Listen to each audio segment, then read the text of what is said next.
ದರ್ಶನ್ ಗ್ಯಾಂಗ್ನಿಂದ ರೇಣುಕಾಸ್ವಾಮಿ ಕೊಲೆ ಪ್ರಕರಣಕ್ಕೆ ಸಂಬಂಧಪಟ್ಟಂತೆ ರೇಣುಕಾಸ್ವಾಮಿಗೆ ಕರೆಂಟ್ ಶಾಕ್ ನೀಡಿದ್ದಂತಹ ರಾಜುನನ್ನ ಅರೆಸ್ಟ್ ಮಾಡಲಾಗಿದೆ.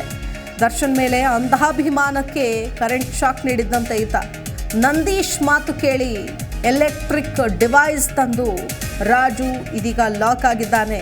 ಸ್ನೇಹಿತ ನಂದೀಶ್ ಮಾತು ಕೇಳಿ ತಗಲಾಕೊಂಡ ಆರೋಪಿ ರಾಜು ದರ್ಶನ್ ಮೇಲಿನ ಅಭಿಮಾನದಿಂದ ಸ್ನೇಹಿತನನ್ನ ಕೊಲೆಯಲ್ಲಿ ಸೇರಿಸಿಕೊಂಡಿದ್ದಾನೆ. A5 ಆರೋಪಿ ನಂದೀಶ್ ಮಾತು ಕೇಳಿ ಎಲೆಕ್ಟ್ರಿಕ್ ಡಿವೈಸ್ ತಂದು ತಗಲಾಕೊಂಡ ಈ ರಾಜು ಅನ್ನೋ ಆರೋಪಿ A5 ಆರೋಪಿ ಆಗಿದ್ದಾನೆ ನಂದೀಶ್. ನೋಡ್ತಾ ಇದ್ದೀವಿ ರಾಜು ಅನ್ನೋ ವ್ಯಕ್ತಿಯ ಒಂದು ಭಾವಚಿತ್ರವನ್ನು ಕೂಡ ನಾವು ನೋಡ್ತಾ ಇದ್ವಿ. ಒಂದು ಕಡೆ ಮತ್ತೊಂದು ಕಡೆ ಕೊಲೆಯಾಗಿ ಹೋದಂತಹ ರೇಣುಕಾಸ್ವಾಮಿ ಎಲೆಕ್ಟ್ರಿಕ್ ಮೆಗ್ಗಾರ್ ಬಗ್ಗೆ ಸಾಕಷ್ಟು ತಿಳಿದುಕೊಂಡಿದ್ದಂತೆ ಈ ರಾಜು ಬೆಂಗಳೂರಿನಲ್ಲಿ ಕೇಬಲ್ ಕೆಲಸ ಮಾಡ್ಕೊಂಡಿದ್ದಂತೆ. A5 ಆರೋಪಿ ನಂದೀಶ್ ಜೊತೆಗೆ ಇದ್ದಂತೆ. ಸೊ ಇದು ಗೊತ್ತಿದ್ದೇ ನಂದೀಶ್ ಘಟನೆಯ ದಿನ ಮೆಗ್ಗಾರ್ ಡಿವೈಸ್ ಜೊತೆ ಧನರಾಜುನನ್ನ ಪಟ್ಟಣಗೆರೆ ಶೆಡ್ಗೆ ಕರೆಸ್ಕೊಳ್ತಾನೆ. ಪಟ್ಟಣಗೆರೆ ಶೆಡ್ನಲ್ಲಿ ರೇಣುಕಾಸ್ವಾಮಿಗೆ ಕರೆಂಟ್ ಶಾಕ್ ನೀಡುವಂತಹ ಒಂದು ಪ್ಲಾನ್ ಏನಿತ್ತು ಆ ಪ್ಲಾನ್ ಮಾಡ್ತಾರೆ. ಪ್ರಕರಣ ಬೆಳಕಿಗೆ ಬರ್ತಾ ಇದ್ದಂತೆ ತಲೆಮರೆಸಿಕೊಂಡಿದ್ದ ರಾಜುನನ್ನ ಬಂಧಿಸಿದ್ದಾರೆ ಪೊಲೀಸರು. ಮೆಗ್ಗಾರ್ ಮೆಷಿನ್ ಬಳಸಿ ರೇಣುಕಾಸ್ವಾಮಿಗೆ ಕರೆಂಟ್ ಶಾಕ್ ನೀಡಿ ಚಿತ್ರಹಿಂಸೆ ನೀಡಿದ್ರಂತೆ ಆರೋಪಿಗಳು. ನೋಡಿ, ಇಲ್ಲಿ ಕೇವಲ ಹಲ್ಲೆ ಮಾತ್ರ ಅಲ್ಲ, ಹೊಡೆದಿರೋದು ಮಾತ್ರ ಅಲ್ಲ, ಯಾವ್ಯಾವ ರೀತಿ ಚಿತ್ರಹಿಂಸೆ ಕೊಡೋದಕ್ಕೆ ಸಾಧ್ಯನೋ ಅದೆಲ್ಲವನ್ನೂ ಕೂಡ ಮಾಡಿದ್ದಾರೆ ಈ ಗ್ಯಾಂಗ್. ಸದ್ಯ ರಾಜು ಮನೆಯಲ್ಲಿದ್ದಂತಹ ಎಲೆಕ್ಟ್ರಿಕಲ್ ಮೆಗ್ಗಾರ್ ಮೆಷಿನ್ ಕೂಡ ಪೊಲೀಸರು ವಶಕ್ಕೆ ಪಡೆದಿದ್ದಾರೆ. ದರ್ಶನ್ ಅಂಡ್ ಗ್ಯಾಂಗ್ ಮಾಡಿದ ಈ ಕೊಲೆ ಇದೆಯಲ್ಲ, ಇದರ ಹಿನ್ನೆಲೆ ಇದೆಯಲ್ಲ, ನಿಜಕ್ಕೂ ರೋಚಕ ಅಂತ ಹೇಳ್ಬೋದು. ಯಾವ ಸಿನಿಮಾಗೂ ಕೂಡ ಕಡಿಮೆ ಇಲ್ಲ ಅನ್ನೋ ಹಾಗೆ ಅವನು ದರ್ಶನ್ ಮೇಲಿದಂತಹ ಅಂಧಾಭಿಮಾನಕ್ಕೆ ಈ ರೀತಿಯಾಗಿ ತರಹೇವಾರಿ ಚಿತ್ರಹಿಂಸೆ ಕೊಟ್ಟಿದ್ದಾರೆ ರೇಣುಕಾಸ್ವಾಮಿಗೆ. ದರ್ಶನ್ ಗ್ಯಾಂಗ್ನಿಂದ ರೇಣುಕಾಸ್ವಾಮಿ ಕೊಲೆ ಪ್ರಕರಣಕ್ಕೆ ಸಂಬಂಧಪಟ್ಟಂತೆ ದರ್ಶನ್ ಜೊತೆ ಪಾರ್ಟಿ ಮಾಡಿದ್ದ ಸ್ಟಾರ್ ನಟನಿಗೆ ಈಗ ಢವಢವ ಶುರುವಾಗಿದೆ. RR ನಗರ ಸ್ಟೋನಿ ಬ್ರೂಕ್ನಲ್ಲಿ ಎಣ್ಣೆ ಪಾರ್ಟಿ ಮಾಡಿದ್ದ ದರ್ಶನ್. ಈ ವೇಳೆ ಮತ್ತೊಬ್ಬ ದೊಡ್ಡ ಹಾಸ್ಯ ನಟ ಕೂಡ ದರ್ಶನ್ ಜೊತೆಗೆ ಇದ್ರಂತೆ. ಸದ್ಯ ಕೊಲೆ ವಿಚಾರ ಗೊತ್ತಾಗಿ ಆ ನಟನಿಗೂ ಢವಢವ ಶುರುವಾಗಿದೆ. ಎಲ್ಲಿ ನನ್ನನ್ನು ಕೂಡ ವಿಚಾರಣೆಗೆ ಕರೆಸ್ತಾರೋ ಅನ್ನೋ ನಿಟ್ಟಿನಲ್ಲಿ ಶೆಡ್ಗೆ ಹೋಗೋ ಮುನ್ನ ದರ್ಶನ್ RR ನಗರ ಸ್ಟೋನಿ ಬ್ರೂಕ್ನಲ್ಲಿ ಎಣ್ಣೆ ಪಾರ್ಟಿ ಮಾಡಿದ್ರಂತೆ. ದರ್ಶನ್ ಬಂಧನದ ಬೆನ್ನಲ್ಲೇ ಈಗ ಸ್ಟೋನಿ ಬ್ರೂಕ್ನಲ್ಲಿ ದರ್ಶನ್ ಜೊತೆ ಪಾರ್ಟಿ ಮಾಡಿದ್ದ ಸ್ಯಾಂಡಲ್ವುಡ್ ಸ್ಟಾರ್ ನಟನಿಗೂ ಈಗ ಢವಢವ ಶುರುವಾಗಿದೆ. ಶೆಡ್ಗೆ ಹೋಗೋ ಮುನ್ನ ದರ್ಶನ್ ಎಣ್ಣೆ ಪಾರ್ಟಿಗೆ ಹಾಜರಾಗಿದ್ರು. ಈ ಸಂದರ್ಭದಲ್ಲಿ ಒಬ್ಬ ದೊಡ್ಡ ಹಾಸ್ಯ ಕಲಾವಿದ ಕೂಡ ದರ್ಶನ್ ಜೊತೆಗೆ ಇದ್ರಂತೆ. ಆ ನಟನಿಗೆ ಅರ್ಜೆಂಟ್ ಕೆಲಸ ಇದೆ ಅಂತ ಪಾರ್ಟಿ ಮೊಟಕುಗೊಳಿಸಿ ಶೆಡ್ ಕಡೆ ಹೊರಡ್ತಾರೆ ದರ್ಶನ್. ಸದ್ಯ ಕೊಲೆ ವಿಚಾರ ಗೊತ್ತಾಗಿ ಈಗ ಈ ನಟ ಕೂಡ ಎಲ್ಲಿ ನನ್ನನ್ನು ಕೂಡ ವಿಚಾರಣೆಗೆ ಕರೆಸ್ತಾರೋ ಅನ್ನೋ ಢವಢವ ಶುರುವಾಗಿದೆ. ಈಗ ಯಾವುದೇ ಕ್ಷಣದಲ್ಲಿ ಬೇಕಾದರೂ ಕಾಮಾಕ್ಷಿಪಾಳ್ಯ ಪೊಲೀಸರು ಆ ನಟನನ್ನ ಸಂಪರ್ಕ ಮಾಡುವಂತಹ ಸಾಧ್ಯತೆ ಇದೆ. ಕೊಲೆ ವಿಚಾರವಾಗಿ ಅಲ್ಲಿ ಏನಾದರೂ ಚರ್ಚೆಯಾಗುತ್ತಾ ಅನ್ನೋ ಬಗ್ಗೆ ಚರ್ಚೆಯಾಗಿತ್ತಾ, ಅದ್ರ ಬಗ್ಗೆ ಮಾತಾಗಿತ್ತಾ, ಈ ರೀತಿಯಾಗಿ ಕರ್ಕೊಂಡು ಬಂದಿದ್ದೀವಿ ಅಥವಾ ಮಗದೊಂದು ಈ ಥರ ಏನಾದರೂ ದರ್ಶನ್ ಹಂಚ್ಕೊಂಡಿದ್ರ ಅನ್ನೋ ವಿಷಯಕ್ಕೆ ಸಂಬಂಧಪಟ್ಟಂತೆ ಮಾಹಿತಿ ಪಡೆಯೋ ಚಾನ್ಸಸ್ ಇದೆ.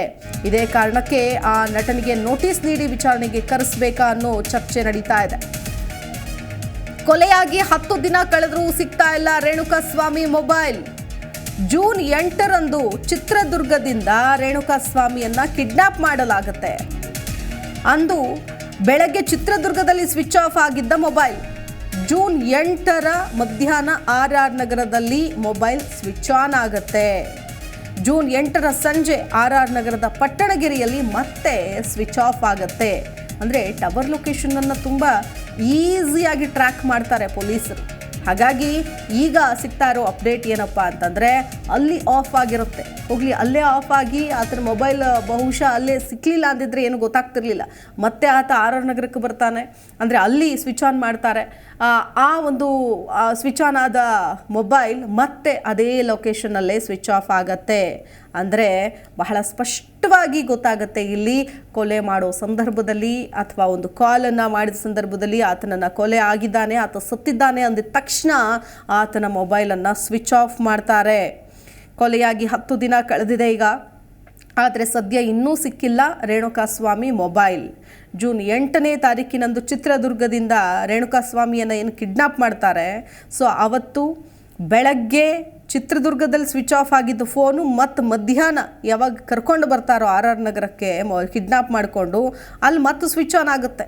ಜೂನ್ 8ನೇ ತಾರೀಕು ಸಾಯಂಕಾಲ RR ನಗರದ ಪಟ್ಟಣಗೆರೆಯಲ್ಲಿ ಮತ್ತೆ ಈ ಮೊಬೈಲ್ ಅದೇ ಒಂದು ಟವರ್ ಲೊಕೇಶನ್ನಲ್ಲೇನೆ ಸ್ವಿಚ್ಡ್ ಆಫ್ ಆಗಿದೆ. ಈ ಸ್ವಿಚ್ಡ್ ಆಫ್ ಆಗಿರುವಂತಹ ಮೊಬೈಲ್ ಇನ್ನೂ ಪತ್ತೆಯಾಗಿಲ್ಲ. ಯಾವುದೋ ಮೋರಿಗೆಸೆದಿದ್ದಾರೆ ಮೊಬೈಲನ್ನು ಅಂತ ಹೇಳಲಾಗ್ತಿದೆ. ಹಾಗಾಗಿ ಪೊಲೀಸರು ಕೂಡ ಈ ಸಾಕ್ಷ್ಯಾಧಾರಗಳು ಸಿಗುತ್ತಾ ಅನ್ನೋ ಹುಡುಕಾಟದಲ್ಲಿ ತೊಡಗಿದ್ದಾರೆ.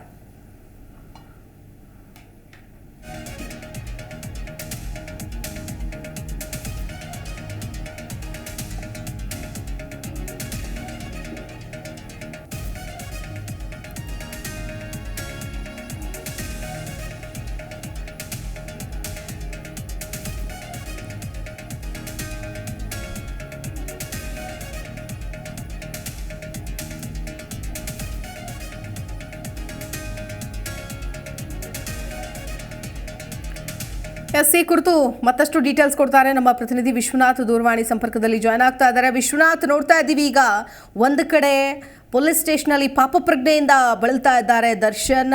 ಅದರ ಜೊತೆಗೆ ಕೊಲೆಯ ರಹಸ್ಯಗಳು ಇನ್ನೂ ಕೂಡ ಬಯಲಾಗ್ತಾ ಇದೆ. ಯಾಕಂದರೆ ಕರೆಂಟ್ ಶಾಕ್ ಕೂಡ ಕೊಟ್ಟಿದ್ರು ಅನ್ನೋ ಕಾರಣಕ್ಕೆ ಮತ್ತೊಬ್ಬ ಆರೋಪಿ ರಾಜುನನ್ನು ಅರೆಸ್ಟ್ ಮಾಡಿದ್ದಾರೆ.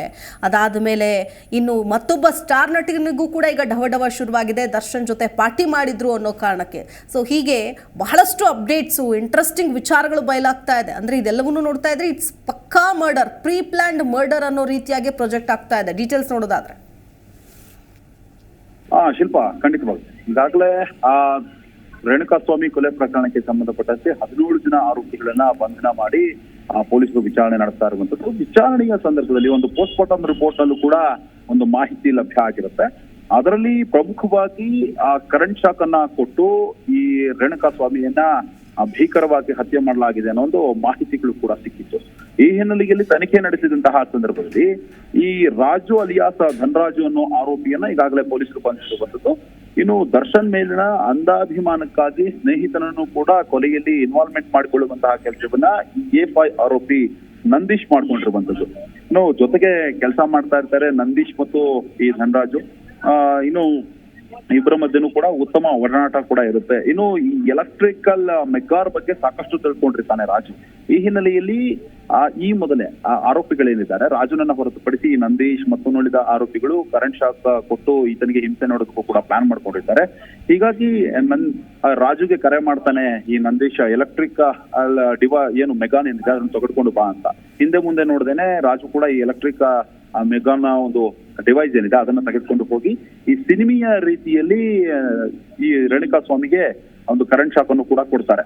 ಆ ಸಂದರ್ಭದಲ್ಲಿ ನೋವು ತಾಳಲಾರದೆ ವಿಲವಿಲ ಅಂತ ಒತ್ತಾಡಿದ್ದಾನೆ ರೇಣುಕಾಸ್ವಾಮಿ. ಅದಾದ್ಮೇಲೆ ಮಾಹಿತಿ ಕೂಡ ಗೊತ್ತಾಗುತ್ತೆ. ಮಾಹಿತಿ ಗೊತ್ತಾದ ಮೇಲೆ ಈ ರಾಜು ಎಸ್ಕೇಪ್ ಕೂಡ ಆಗಿರ್ತಾನೆ. ರಾಜುನನ್ನ ಈಗ ಮೊನ್ನೆ ರಾತ್ರಿ ಪೊಲೀಸರು ಕೂಡ ಬಂಧಿಸಿ ತಂದಿರುವಂತದ್ದು. ಇನ್ನು ಈ ರಾಜು ಮನೆಯಲ್ಲೇ ಎಲೆಕ್ಟ್ರಿಕಲ್ ಮೆಗಾರ್ ಕೂಡ ಇರುತ್ತೆ, ಅದನ್ನು ಕೂಡ ಸೀಸ್ ಮಾಡಿಕೊಳ್ಳುವಂತಹ ಕೆಲಸವನ್ನು ಕೂಡ ಅಧಿಕಾರಿಗಳು ಮಾಡಿರುವಂತದ್ದು. ಇದೊಂದು ಭಾಗ. ಇನ್ನೊಂದು ಭಾಗ ಇನ್ನು ನಟ ದರ್ಶನ್ ಅವರು ಸ್ಟೋನಿ ಬ್ರೂಕ್ ಏನು ಪಾರ್ಟಿ ಮಾಡಿದ್ದಾರೆ ಸ್ಟೋನಿ ಬ್ರೂಕ್ ನಲ್ಲಿ, ಆ ಬಗ್ಗೆನೂ ಕೂಡ ಪೊಲೀಸರಿಗೆ ಮಾಹಿತಿ ಸಿಕ್ಕಿರುವಂತದ್ದು. ಇದೇ ವೇಳೆ ದರ್ಶನ್ ಅವರ ಜೊತೆ ಕನ್ನಡದ ಖ್ಯಾತ ಹಾಸ್ಯ ನಟರು ಕೂಡ ಒಬ್ಬ ಇದ್ದ ಅನ್ನೋ ಒಂದು ಮಾಹಿತಿ ಕೂಡ ಪೊಲೀಸರಿಗೆ ಸಿಕ್ಕಿರುವಂತದ್ದು. ಇನ್ನು ಪಾರ್ಟಿ ಮಧ್ಯದಲ್ಲೇ ಆ ನಟ ದರ್ಶನ್ ಅವರು ಅಲ್ಲಿಂದ ಎದ್ದು ಹೋಗಿರುವಂತದ್ದು. ಶೆಡ್ಗೆ ಹೋಗ್ಬೇಕು ಅಂತ ಅಲ್ಲಿಂದ ದರ್ಶನ್ ಹೋಗಿದ್ದಾರೆ ಅನ್ನೋದು ಮಾಹಿತಿ ಕೂಡ ಇರುವಂತದ್ದು. ಈ ಹಿನ್ನೆಲೆಯಲ್ಲಿ ಕೊಲೆ ಆಗಿದೆ. ಕೊಲೆ ಆದ್ಮೇಲೆ ಈಗ ಈ ನಟ ಏನಿದ್ದಾನೆ ಆತನಿಗೂ ಕೂಡ ಢವಢವ ಶುರುವಾಗಿರುವಂತದ್ದು. ಯಾಕಂತಂದ್ರೆ ಈ ಕೊಲೆ ಪ್ರಕರಣದಲ್ಲಿ ಏನು ದರ್ಶನ್ ಏನಾದ್ರೂ ಮಾಹಿತಿ ಕೊಟ್ಟು ಹೋಗಿದ್ರಾ ಅಥವಾ ದರ್ಶನ್ ಯಾವ ಪರಿಸ್ಥಿತಿಯಲ್ಲಿ ಇದ್ರು, ನೇರವಾಗಿ ಶೆಡ್ಗೆ ಹೋಗ್ತೀನಿ ಅಂತ ಹೇಳಿ ಹೋಗಿದ್ದ, ಈ ರೀತಿಯಾದಂತಹ ಮಾಹಿತಿನ ಪಡೆದುಕೊಳ್ಳುವಂತಹ ಕೆಲಸವನ್ನು ಕೂಡ ಪೊಲೀಸ್ ಅಧಿಕಾರಿಗಳು ಮಾಡ್ತಾರೆ. ಈ ಹಿನ್ನೆಲೆಯಲ್ಲಿ ಆ ನಟನಿಗೆ ನೋಟಿಸ್ ಕೊಡಬೇಕಾ ಬೇಡವಾ ಅನ್ನೋ ಒಂದು ನಿಟ್ಟಿನಲ್ಲೂ ಕೂಡ ಹಿರಿಯ ಅಧಿಕಾರಿಗಳ ಜೊತೆ ಈಗ ಆ ಚರ್ಚೆಯನ್ನು ಕೂಡ ನಡೆಸ್ತಾ ಇರುವಂತದ್ದು. ಅಕಸ್ಮಾತ್ ಆಗಿ ಏನಾದ್ರು ಆ ನೋಟಿಸ್ ಅನ್ನ ಕೊಟ್ಟು ಕರೆಸಿ ಅನ್ನೋ ಒಂದು ಹಿನ್ನೆಲೆಯಲ್ಲಿ ಏನಾದ್ರೂ ಮಾಹಿತಿಯನ್ನು ಹಿರಿಯ ಅಧಿಕಾರಿಗಳು ಒಪ್ಪಿಕೊಂಡ್ರು ಅಂತಂದ್ರೆ ಆ ಹಿನ್ನೆಲೆಯಲ್ಲಿ ಪೊಲೀಸರು ಈತನಿಗೂ ಕೂಡ ಒಂದು ನೋಟಿಸ್ ಅನ್ನು ಕೊಟ್ಟು ಕರೆಸಿಕೊಳ್ಳುವಂತಹ ಕೆಲಸ ಕೂಡ ಆಗುತ್ತೆ. ಇನ್ನು ನಟ ದರ್ಶನ್ ಅವರು ಕಳೆದ 1 ವಾರದಿಂದಲೂ ಕೂಡ ಪೊಲೀಸ್ ಕಸ್ಟಡಿಯಲ್ಲಿ ಇರುವಂತದ್ದು. ಪೊಲೀಸ್ ಕಸ್ಟಡಿಯಲ್ಲಿ ಇರುವಂತಹ ನಟ ದರ್ಶನ್ ಅವರಿಗೆ ಇದೀಗ ಪಾಪ ಪ್ರಜ್ಞೆ ಕಾಡ್ತಾ ಇರುವಂತದ್ದು. ದುಡುಕಿನ ನಿರ್ಧಾರವನ್ನ ತೆಗೆದುಕೊಂಡು ನಾವು ಈ ರೀತಿ ಮಾಡಬಾರ್ದಾಗಿತ್ತು ಅನ್ನೋ ಒಂದು ಪಾಪ ಪ್ರಜ್ಞೆ ಕಾಡ್ತಾ ಇರುವಂತದ್ದು. ಅದೇ ರೀತಿಯಾಗಿ ಪರಿಚಯಸ್ಥ ಪೊಲೀಸರು ಕೂಡ ನಟ ದರ್ಶನ್ ಅವರಿಗೆ ಸಮಾಧಾನ ಹೇಳುವಂತಹ ಕೆಲಸವನ್ನು ಕೂಡ ಮಾಡಿದ್ದಾರೆ. ಈಗ ನಿಮ್ಮ ಜೀವನದಲ್ಲಿ ಇದು ನೀವು ಆರೋಪ ಮುಕ್ತರಾಗಿ ಬಂದ್ರು ಕೂಡ ಒಂದು ಕಪ್ಪು ಚುಕ್ಕೆಯಾಗ ಕಾಣುತ್ತೆ. ಆಗಿದ್ದೆಲ್ಲ ಆಗಿ ಹೋಗಿದೆ, ಸಮಾಧಾನವಾಗಿರಿ ಅನ್ನೋ ಒಂದು ನಿಟ್ಟಿನಲ್ಲೂ ಕೂಡ ದರ್ಶನ್ ಅವರಿಗೆ ಸಮಾಧಾನ ಮಾಡಿದ್ದಾರೆ ಅಂತ ಹೇಳಲಾಗ್ತಾ ಇದೆ. ಸದ್ಯಕ್ಕೆ ನಟ ದರ್ಶನ್ ಆದಿಯಾಗಿ ಇನ್ನುಳಿದ ಆರೋಪಿಗಳನ್ನು ಕೂಡ ಸ್ಥಳ ಮಹಜರು ಮಾಡುವಂತಹ ಕೆಲಸವನ್ನು ಕೂಡ ಅಧಿಕಾರಿಗಳು ಮಾಡಿರುವಂತದ್ದು. ಈಗ ಸದ್ಯಕ್ಕೆ ಈ ಹಿನ್ನೆಲೆಯಲ್ಲಿ ಟೆಕ್ನಿಕಲ್ ಎವಿಡೆನ್ಸ್ ಗಳ ಆಧಾರದ ಮೇಲೆ ಮತ್ತು ಸಾಕ್ಷ್ಯಾಧಾರಗಳನ್ನ ಕಲೆಕ್ಟ್ ಮಾಡಿಕೊಂಡು ಮುಂದಿನ ದಿನಮಾನಗಳಲ್ಲಿ ತನಿಖೆಯನ್ನು ನಡೆಸೋದಕ್ಕೂ ಕೂಡ ಅಧಿಕಾರಿಗಳು ಅಂತಂದ್ರೆ ಈ ಚಾರ್ಜ್ ಶೀಟ್ ಸಲ್ಲಿಕೆ ಮಾಡೋದಾಗಿರ್ಬೋದು, ಈ ರೀತಿಯಾದಂತಹ ಪ್ರಕ್ರಿಯೆಗಳಿಗೂ ಕೂಡ ಮುಂದಾಗ್ತಾ ಇರುವಂತದ್ದು. ಇನ್ನು 20ನೇ ತಾರೀಕು ಕೋರ್ಟ್ಗೂ ಕೂಡ ದರ್ಶನ್ ಅವರನ್ನ ಹಾಜರುಪಡಿಸಬೇಕಾಗುತ್ತೆ. ಆ ಸಂದರ್ಭದಲ್ಲಿ ಯಾವ ರೀತಿಯಾದಂತಹ ಪ್ರಕ್ರಿಯೆಯನ್ನು ಮಾಡ್ತಾರೆ ಮತ್ತು ಕೋರ್ಟ್ಗೆ ಏನ್ ಮನವರಿಕೆ ಮಾಡಿಕೊಡ್ತಾರೆ ಅನ್ನೋದನ್ನು ಕೂಡ ಕಾದು ನೋಡ್ಬೇಕಾಗಿದೆ. ಒಟ್ಟಾರೆಯಾಗಿ ಒಂದ್ ಕಡೆ ಪಾಪ ಪ್ರಶ್ನೆ, ಮತ್ತೊಂದು ಕಡೆ ಕರೆಂಟ್ ಶಾಕ್ ಹೊಡೆಸಿ ಈತನನ್ನ ಸಾಯಿಸಿದ್ದು, ಮತ್ತೊಂದು ಕಡೆ ಸಾಕ್ಷ್ಯಗಳನ್ನು ಕೂಡ ಕಲೆಕ್ಟ್ ಮಾಡುವಂತಹ ಕೆಲಸವನ್ನ ಅಧಿಕಾರಿಗಳು ಮಾಡ್ತಾ ಈಗ ಮುಂದಿನ ದಿನಮಾನಗಳಲ್ಲಿ ಏನೆಲ್ಲ ಸಾಕ್ಷ್ಯಗಳನ್ನ ಸಂಗ್ರಹಿಸಬೇಕು ಅದೆಲ್ಲವನ್ನು ಕೂಡ ಮಾಡ್ತಾ ಇರುವಂತದ್ದು. ಶಿಲ್ಪ. ಓಕೆ, ಧನ್ಯವಾದ ವಿಶ್ವನಾಥ್ ಡೀಟೇಲ್ಸ್ಗಾಗಿ.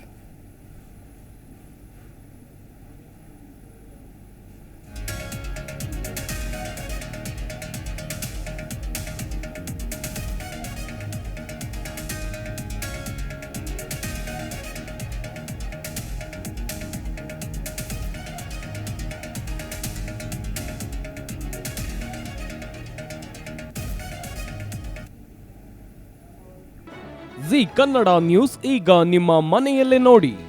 ಎಲ್ಲ ಕೇಬಲ್ಗಳಲ್ಲಿ ಈಗ ಲಭ್ಯ. Sun Direct 292, Jio TV 1334, U Digital 162, City Cable 51, GTPL 17, Abhishek cables 821, rock line telecommunication 51, Shri Basaveshwara number 60, Vinayaka digital number 53, in digital number 896ರಲ್ಲಿ. ನಿಮ್ಮಿಸ್ತದ ಜಿ ಕನ್ನಡ ನ್ಯೂಸ್ ನೋಡಿ ಆನಂದಿಸಿ.